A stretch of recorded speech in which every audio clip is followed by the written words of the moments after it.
வீடு கட்டணும்னு தான் நான் ஆசைப்பட்டேன். பட் அதே ஒரு மாளிகையா மாத்தி தந்தது நீங்க எல்லாரும் தான். அது மட்டும் இல்ல, நான் சினிமாக்கு வரும்போது இது எல்லாருக்குமே தெரிஞ்ச விஷயம் தான். இந்த பழைய கதை தான். நான் ஃபேஸ் பண்ணாத விமர்சனங்கள் இல்ல, நான் ஃபேஸ் பண்ணாத அவமானங்கள் இல்ல, இந்த மாதிரி நிறைய காயங்கள், அதெல்லாம் தாண்டி தான் வந்திருக்கிறோம். அந்த மாதிரி நேரத்துலலாம் டே ஒன்ல இருந்து என் கூடவே நின்னது என்னோட ரசிகர்கள் தான்.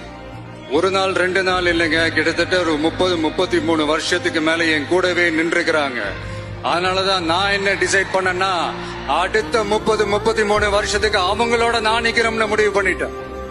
எனக்குன்னு ஒண்ணுனா வந்து தியேட்டர்ல நிக்கிறாங்க, நாளைக்கு அவங்களுக்குன்னு ஒண்ணுனா அவங்க வீட்டுல போய் நிக்கணும்னு நான் முடிவு பண்ணிட்டேன். எனக்காக எல்லாத்தையும் விட்டு கொடுத்த என்னுடைய ரசிகர்களுக்காக நான் சினிமாவையே விட்டு கொடுக்கிறேன். இந்த விஜய் சும்மா நன்றின்னு சொல்லிட்டு போறவன் கிடையாது, நன்றி கடனை தீர்த்துட்டு தான் போவான்.